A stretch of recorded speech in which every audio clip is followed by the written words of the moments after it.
नमस्कार दोस्तों, आपका मेरे यूट्यूब चैनल पर बहुत बहुत स्वागत है। आज की इस क्लास में हम कुछ अन्य इम्पोर्टेंट इंटरनेशनल स्टैंडर्ड्स के बारे में देखेंगे, जिनके बारे में कभी कभी एग्ज़ाम में पूछ लिया जाता है। वैसे तो इनके बारे में कभी कभार ही पूछा जाता है एग्ज़ाम में, परंतु फिर भी हम इनके बारे में देख लेते हैं, क्योंकि मैं नहीं चाहता कि आपको एग्ज़ाम में ऐसा क्वेश्चन देखने को मिले जिसके बारे में आपने कभी पढ़ा नहीं हो। तो शुरू करते हम आज की क्लास। सबसे पहले हम पढ़ेंगे DDI के बारे में। इसका पूरा नाम है डाटा डॉक्यूमेंटेशन इनिशिएटिव। इसे शॉर्ट फॉर्म में DDI भी कहते हैं। DDI सामाजिक, आर्थिक और व्यवहारिक विज्ञानों में अनुसंधान डेटा को व्यवस्थित, वर्णन और प्रबंधित करने के लिए एक प्रमुख इंटरनेशनल स्टैंडर्ड है। 1995 में पहली बार इसे शुरू किया गया था। यानी जो DDI है, डाटा डॉक्यूमेंटेशन इनिशिएटिव, इसको 1995 में पहली बार शुरू किया गया था और फिर 1996 में इसे पहली बार प्रकाशित किया गया था। और DDI का जो लेटेस्ट वर्जन है वो DDI 3.3, ये 15 अप्रैल 2020 को आया था। इसके बाद हम देखते हैं जो DDI है, इसके अंदर किस लैंग्वेज का प्रयोग किया गया है। तो इसके अंदर XML लैंग्वेज का प्रयोग किया गया है। इसके बाद आगे हम देखते हैं कि जो DDI है, इसका जो सेकंड एडिशन था उसको हम कोड बुक भी कहते हैं, और जो DDI का थर्ड एडिशन था यानी तीसरा संस्करण था उसको लाइफ साइकिल भी कहते हैं। तो यहाँ पर DDI हमारा कंप्लीट होता है। अब हम नेक्स्ट देखते हैं OAI PMH के बारे में। इसका पूरा नाम है open archives initiative protocol for metadata harvesting. तो शुरू करते हैं। OAI PMH एक तकनीकी मानक है, यानी टेक्निकल स्टैंडर्ड है, जो विभिन्न डिजिटल रिपोजिटरीज के बीच अंतर संचालनीयता यानी इंटरऑपरेबिलिटी को बढ़ावा देने के लिए डिज़ाइन किया गया है। यानी जो OAI PMH है, ये एक टेक्निकल स्टैंडर्ड है जो विभिन्न डिजिटल रिपोजिटरीज के बीच अंतर संचालनीयता यानी इंटरऑपरेबिलिटी को बढ़ावा देने के लिए डिज़ाइन किया गया था। आगे OAI PMH का पहला संस्करण जनवरी 2001 में वॉशिंगटन DC में एक कार्यशाला में जनता के सामने पेश किया गया था। यानी जो open archives initiative protocol for metadata harvesting है, इसका पहला संस्करण जनवरी 2001 में आया था और इसे वॉशिंगटन DC के अंदर एक कार्यशाला आयोजित की गई थी। वहाँ पर इसको पहली बार जनता के सामने पेश किया गया था और इसका सेकेंड एडिशन आया था जून 2002 के अंदर। इसमें दो मुख्य पक्ष हैं, पहला है डेटा प्रोवाइडर्स और दूसरा है सर्विस प्रोवाइडर्स। तो जो डेटा प्रोवाइडर्स होते हैं, ये वे रिपोजिटरी हैं जो अपने रिकॉर्ड का मेटाडेटा OAI PMH के माध्यम से बाहरी दुनिया के लिए उपलब्ध कराते हैं। यानी जो डेटा प्रोवाइडर्स हैं, ये वे रिपोजिटरी हैं जो अपने रिकॉर्ड को मेटाडेटा OAI PMH के माध्यम से बाहरी दुनिया के लिए उपलब्ध कराते हैं। और जो सर्विस प्रोवाइडर्स हैं, ये वे प्रणालियां हैं जो विभिन्न रिपोजिटरी से मेटाडेटा इकट्ठा करके सर्च इंजन या अन्य सेवाएं बनाती हैं। यानी जो सर्विस प्रोवाइडर्स हैं, ये विभिन्न रिपोजिटरी से मेटाडेटा इकट्ठा करती हैं और उनसे सर्च इंजन या अन्य सेवाएं बनाती हैं। अब हम आगे देखते हैं। OAI PMH अनुरोध करने के लिए 6 प्रकार की क्रियाओं का उपयोग करता है। इनमें से इसकी पहली क्रिया है गेट रिकॉर्ड, दूसरी क्रिया है आइडेंटिफाई और तीसरी क्रिया है लिस्ट आइडेंटिफायर्स और चौथी क्रिया है लिस्ट मेटाडेटा फॉर्मेट्स और जो इसकी पांचवी क्रिया है वो है लिस्ट रिकॉर्ड्स और जो इसका छठी क्रिया है वो है लिस्ट सेट्स। तो जो OAI PMH है, ये 6 प्रकार की क्रियाओं का उपयोग करता है। तो यहाँ पर हमारा open archives initiative protocol for Meta data harvesting topic complete होता है। अब हम नेक्स्ट देखते हैं OAIS के बारे में। OAIS का पूरा नाम है open archival information system.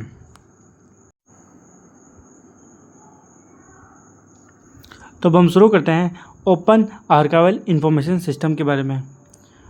OAIS एक वैचारिक संदर्भ मॉडल है, यानी रेफरेंस मॉडल है, जिसे डिजिटल जानकारी के दीर्घकालिक संरक्षण और उसे भविष्य में उपयोगकर्ताओं के लिए सुलभ बनाने के लिए बनाया गया है।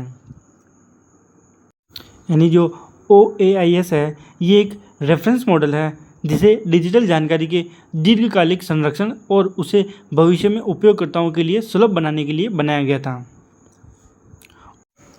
अब हम आगे देखते हैं जो OAIS रेफरेंस मॉडल है, इसके लिए स्टैंडर्ड है ISO 14721। ये OAIS का इंटरनेशनल स्टैंडर्ड है। OAIS को पहली बार 2002 में ISO स्टैंडर्ड के रूप में अप्रूव्ड किया गया था और इसे 2012 में अपडेट किया गया था। यानी ये बन तो 2002 के अंदर ही गया था, परंतु इसे अपडेट कब किया गया था? 2012 के अंदर। अब हम आगे देखते हैं कि इसे डेवलप किसके द्वारा किया गया था। तो इसे डेवलप किया गया था consecutive committee for space data system यानी CCSDS के द्वारा इसे डेवलप किया गया था। हम आगे देखते हैं जो OAIS मॉडल है ये जानकारी को 3 प्रकार के सूचना पैकेजेस में वर्गीकृत करता है। इसमें पहला है SIP यानी सबमिशन इंफॉर्मेशन पैकेज। SIP वह जानकारी है जो निर्माता द्वारा संग्रह को भेजी जाती है। और इसका दूसरा प्रकार है AIP यानी आर्काइवल इंफॉर्मेशन पैकेज। यह वह जानकारी है जो अभिलेखागार में संग्रहित होती है। इसका तीसरा प्रकार का सूचना पैकेज है DIP यानी डिसेमिनेशन इंफॉर्मेशन पैकेज। ये वह जानकारी है जो अनुरोध किए जाने पर उपयोगकर्ता को भेजी जाती है।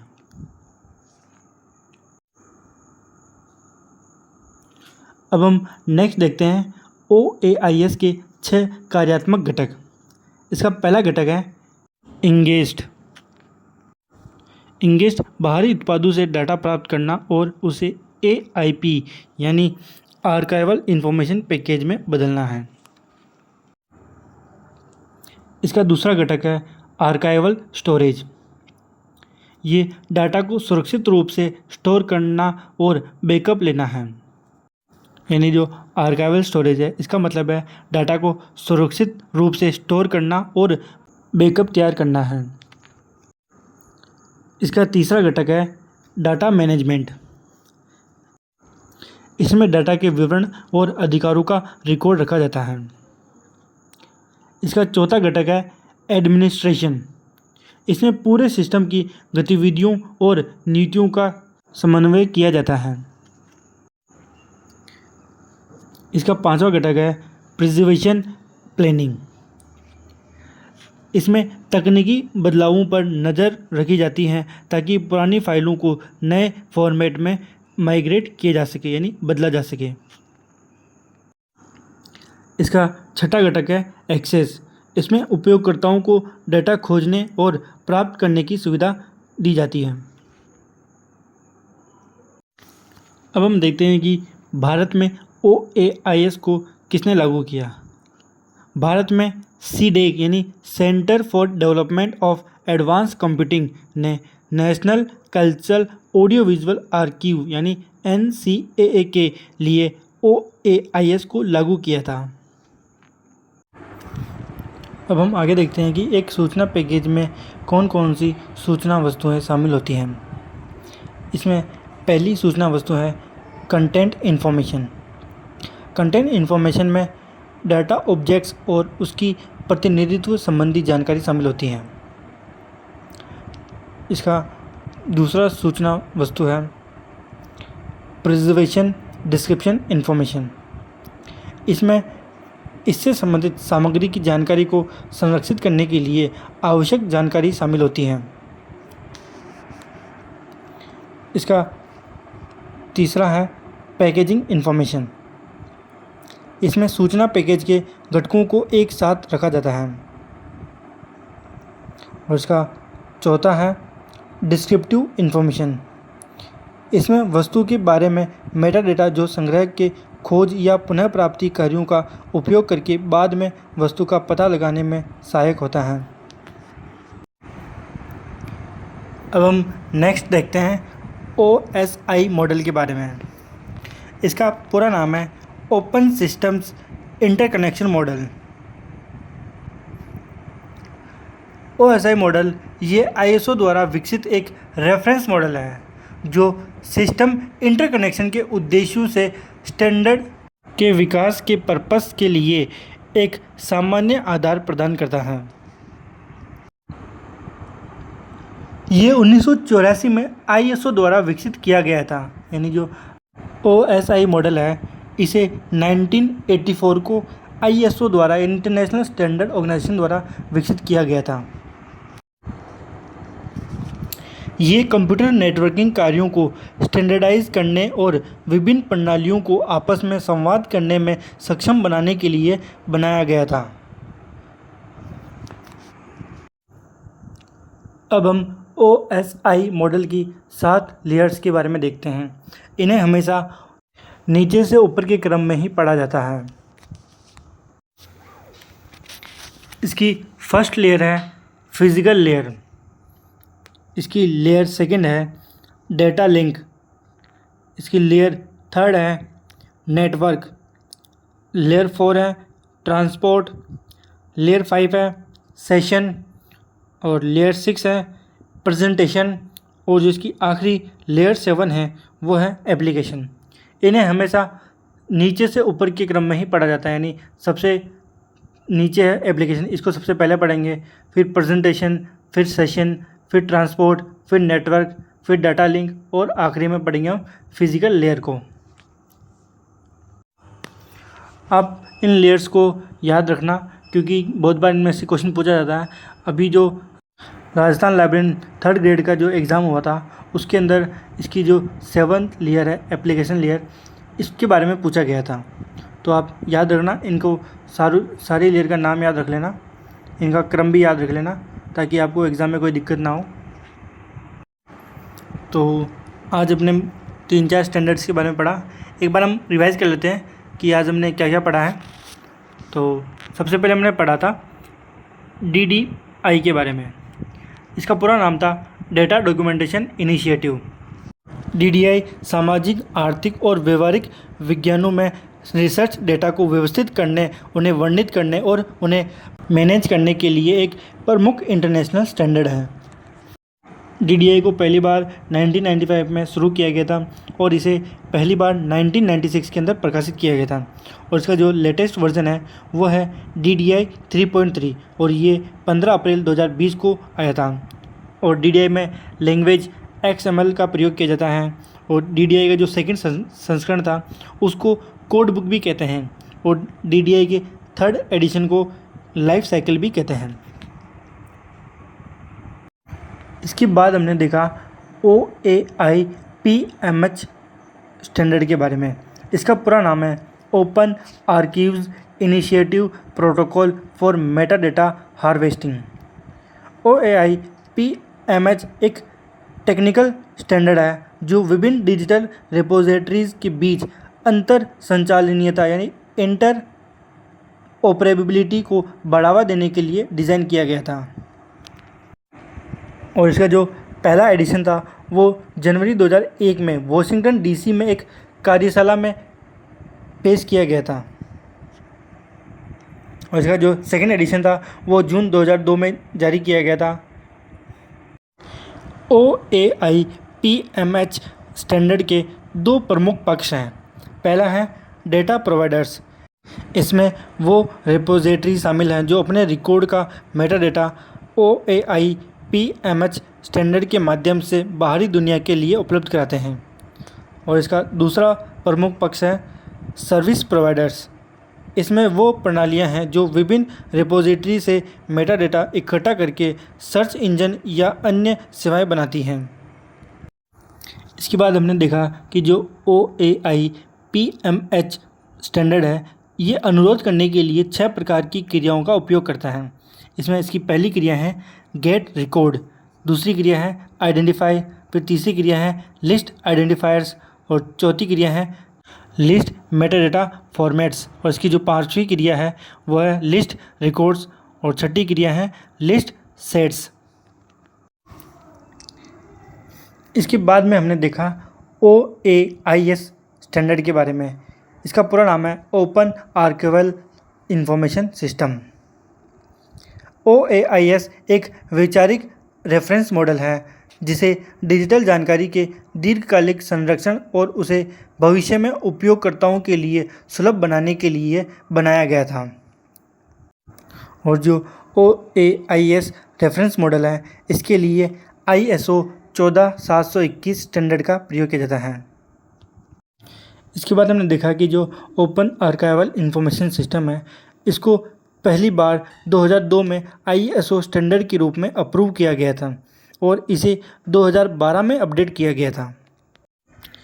इसके बाद हमने देखा कि जो OAIS मॉडल है, इसको consultative committee for space data system द्वारा डेवलप किया गया था। इसे शॉर्ट फॉर्म में CCSDS भी कहते हैं। इसके बाद हमने देखा OAIS मॉडल के जानकारी को 3 प्रकार के सूचना पैकेजेस में वर्गीकृत किया गया है। इसमें इसका पहला सूचना पैकेज है SIP यानी सबमिशन इंफॉर्मेशन पैकेज। इसमें वह जानकारी होती है जो निर्माता द्वारा संग्राहक को भेजी जाती है। और इसका दूसरा सूचना पैकेज है AIP यानी आर्काइवल इंफॉर्मेशन पैकेज। इसमें वह जानकारी होती है जो अभिलेखागार द्वारा संग्रहित की जाती है। इसका तीसरा सूचना पैकेज है DIP यानी डेजिग्नेशन इंफॉर्मेशन पैकेज। इसमें वह जानकारी होती है जो अनुरोध किए जाने पर उपयोगकर्ताओं को भेजी जाती है। इसके बाद हमने देखा OAIS के 6 कार्यात्मक घटक। इसमें इसका पहला घटक है इंगेज्ड। इसमें बाहरी उत्पादों से डाटा प्राप्त किया जाता है और उन्हें AIP यानी आर्काइवल इंफॉर्मेशन पैकेज में बदला जाता है। इसके बाद इसका दूसरा घटक है आर्काइवल स्टोरेज। इसमें डाटा को सुरक्षित रूप से स्टोर किया जाता है और उसका बैकअप लिया जाता है। और इसका तीसरा घटक है डाटा मैनेजमेंट। इसमें डाटा का विवरण और अधिकारों का रिकॉर्ड रखा जाता है। इसके बाद इसका चौथा घटक है एडमिनिस्ट्रेशन। इसमें पूरे सिस्टम की गतिविधियों और नीतियों का समन्वय किया जाता है। इसके बाद इसका पांचवा घटक है प्रेजेंटेशन प्लानिंग। इसमें तकनीकी बदलावों पर नज़र रखी जाती हैं ताकि जो पुरानी फाइल है उनको नए फॉर्मेट में बदला जा सके। इसके बाद इसका छठा घटक है एक्सेस। इसमें उपयोगकर्ताओं को डेटा खोजने और उन्हें प्राप्त करने की सुविधा दी जाती है। इन 6 घटकों के बाद हमने देखा भारत में CDEC यानी centre for development of advance computing ने national culture audio visual archive यानी NCAA के लिए OAIS को लागू किया था। यानी भारत में CDEC ने NCAA के लिए OAIS को लागू किया था। इसके बाद हमने देखा कि एक सूचना पैकेज में कौन कौन सी सूचना वस्तुएं शामिल होती हैं। इसमें पहली सूचना वस्तु है कंटेंट इन्फॉर्मेशन। इसमें डाटा ऑब्जेक्ट्स और उसके प्रतिनिधि संबंधी जानकारी शामिल होती हैं। इसकी दूसरी सूचना वस्तु है प्रिजर्वेशन डिस्क्रिप्शन इन्फॉर्मेशन। इसमें इससे संबंधित सामग्री की जानकारी को संरक्षित करने के लिए आवश्यक जानकारी शामिल होती हैं। इसकी तीसरी सूचना वस्तु है पैकेजिंग इन्फॉर्मेशन। इसमें सूचना पैकेज के घटकों को एक साथ रखा जाता है। इसकी चौथी सूचना वस्तु है डिस्क्रिप्टिव इन्फॉर्मेशन। इसमें वस्तु के बारे में मेटा डेटा जो संग्रह के खोज या पुनः प्राप्ति कार्यों का उपयोग करके बाद में वस्तु का पता लगाने में सहायक होता है। इसके बाद हमने देखा OSI मॉडल के बारे में। इसका पूरा नाम है ओपन सिस्टम इंटरकनेक्शन मॉडल। ये ISO द्वारा विकसित एक रेफरेंस मॉडल है जो सिस्टम इंटरकनेक्शन के उद्देश्यों से स्टैंडर्ड के विकास के पर्पस के लिए एक सामान्य आधार प्रदान करता है। इसे 1984 में ISO द्वारा विकसित किया गया था और ये कंप्यूटर नेटवर्किंग कार्यों को स्टैंडर्डाइज करने और विभिन्न प्रणालियों को आपस में संवाद करने में सक्षम बनाने के लिए बनाया गया था। इसके बाद हमने OSI मॉडल की 7 लेयर्स के बारे में देखा। इन्हें हमेशा नीचे से ऊपर के क्रम में पढ़ा जाता है। इसकी पहली लेयर है फिजिकल लेयर, इसकी दूसरी लेयर है डाटा लिंक, इसकी तीसरी लेयर है नेटवर्क, इसकी चौथी लेयर है ट्रांसपोर्ट और इसकी पांचवी लेयर है सेशन और इसकी छठी लेयर है प्रेजेंटेशन और इसकी सातवीं और आखिरी लेयर है एप्लीकेशन। इन लेयर्स को हमेशा नीचे से ऊपर के क्रम में ही पढ़ा जाता है। तो यहाँ पर हमने इन सारे स्टैंडर्ड के बारे में डिटेल से पढ़ लिए हैं। आई होप आपको ये क्लास अच्छी लगी होगी और आपको मेरा जो कंटेंट है वो भी अच्छा लगा होगा। तो आप इस वीडियो को लाइक करना, चैनल को सब्सक्राइब करना और ये वीडियो अपने उन दोस्तों को ज़रूर शेयर करना जो किसी भी प्रकार के लाइब्रेरी की तैयारी कर रहे हों। और आप मुझे कमेंट में बता सकते हैं कि आपको मेरा ये कंटेंट कैसा लगा है। तो मिलते हैं फिर नेक्स्ट क्लास में नेक्स्ट टॉपिक के साथ। जब तक के लिए धन्यवाद।